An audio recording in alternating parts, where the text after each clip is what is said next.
The late afternoon sun cast a golden haze over the dusty high school football field. Bleachers creaked under the weight of parents and siblings, murmuring in quiet excitement as boys in mismatched gear stretched and ran drills.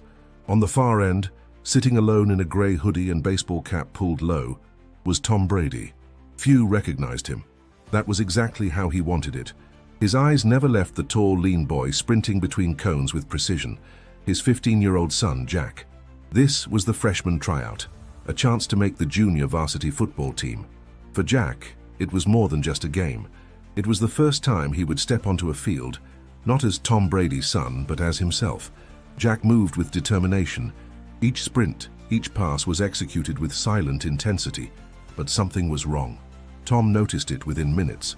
The coach, a broad man with a whistle always clenched between his teeth, barely glanced Jack's way. He barked orders at the same 3 players, all larger, more aggressive boys. Whenever Jack stepped into a drill, he was placed at the end of the line. During passing routes, the coach didn't call his number once. Tom's jaw tightened. He kept still. Jack finished a perfect slant route and caught a deep ball from another kid. Not part of the drill, just something they tried during a break. The spiral landed square in Jack's hands. He barely flinched. A group of parents clapped lightly. The coach didn't look. And still, Tom didn't move. He had promised himself, and Jack, that he wouldn't interfere. Not today. Not ever, unless it mattered. But as he watched his son wipe sweat from his brow and glance at the sideline with searching eyes, a familiar ache built in his chest. Jack wasn't just trying to play football, he was trying to be seen. Before we dive deeper into this emotional journey, don't forget to hit that subscribe button for more powerful, real-life stories that inspire and move. Tom Brady, the greatest quarterback in NFL history, had built his empire on defying expectations. Drafted in the 6th round, overlooked, underrated, every inch of his success had come from proving people wrong. He had hoped Jack wouldn't have to carry that same weight, but as he watched the boys stand quietly in line, while the coach praised louder, rowdier kids, he saw something too familiar in Jack's eyes, that same flicker of steel hidden behind restraint. Jack had always been quieter than his dad. Where Tom burned hot with passion, Jack was steady, internal. He didn't shout to be heard. He just worked. Every day he trained in the backyard, rain or shine. He lifted, ran, studied tapes, not because anyone asked him to, but because he loved the game. And yet, none of that seemed to matter here.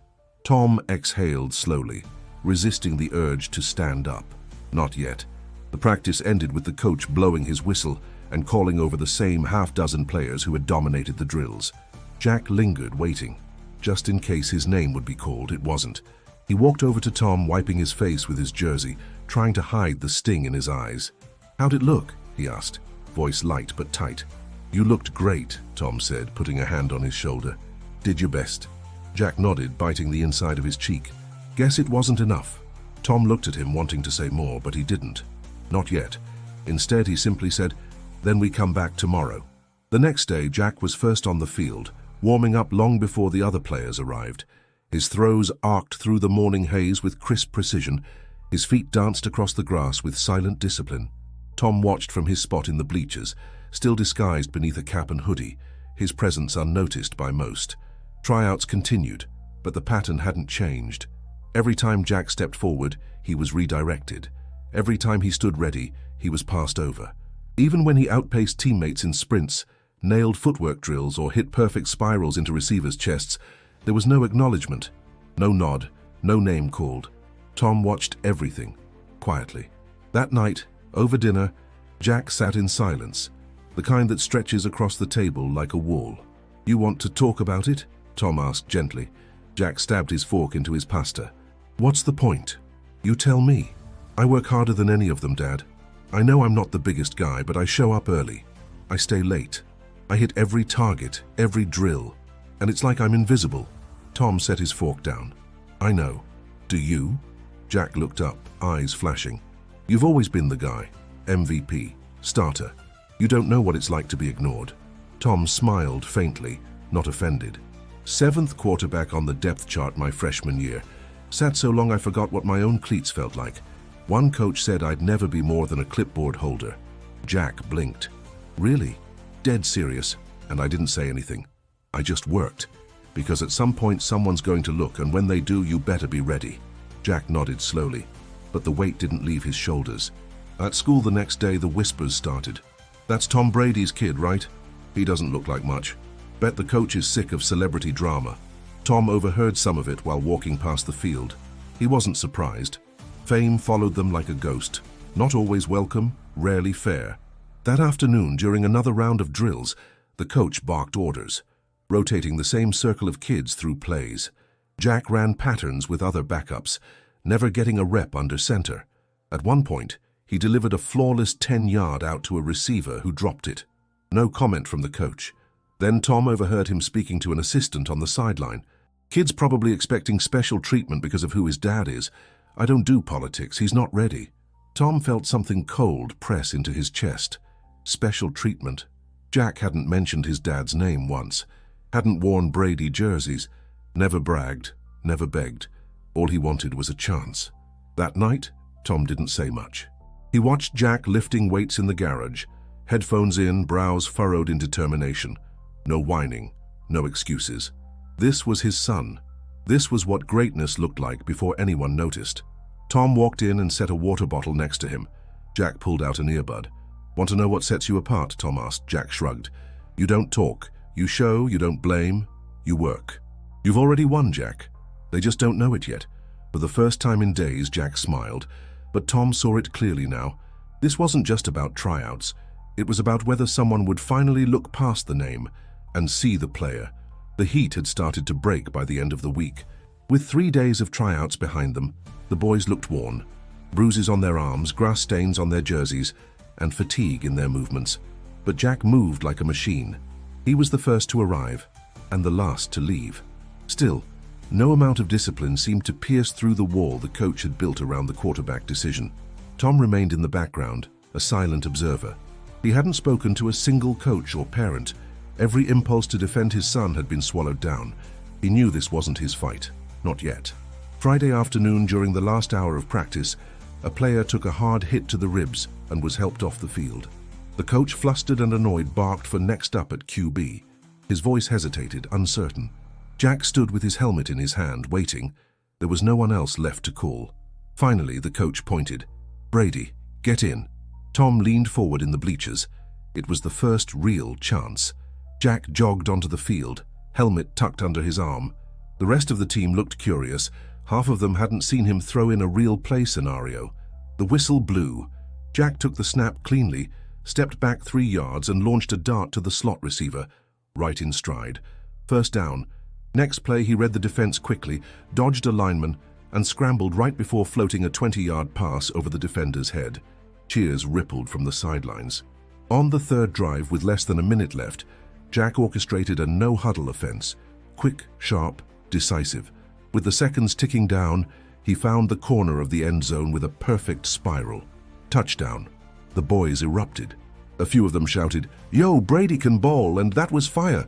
But the coach stayed quiet. Tom's heart pounded. He didn't smile, didn't move. But in his eyes, a storm was building. Later in the locker room, the boys clapped Jack on the back. "Where have they been hiding you, man?" Jack shrugged, embarrassed by the attention. But he couldn't stop smiling. For the first time in a week, someone had seen him. Outside, Tom waited near the fence. Jack jogged over, eyes bright. "That was awesome," Tom said, voice steady but proud. Jack nodded. "I felt free." But the next day, everything changed again. The coach reverted. No reps for Jack, no mention of his name. The buzz from yesterday died down. It was like it never happened. Tom clenched his fists in his jacket pockets.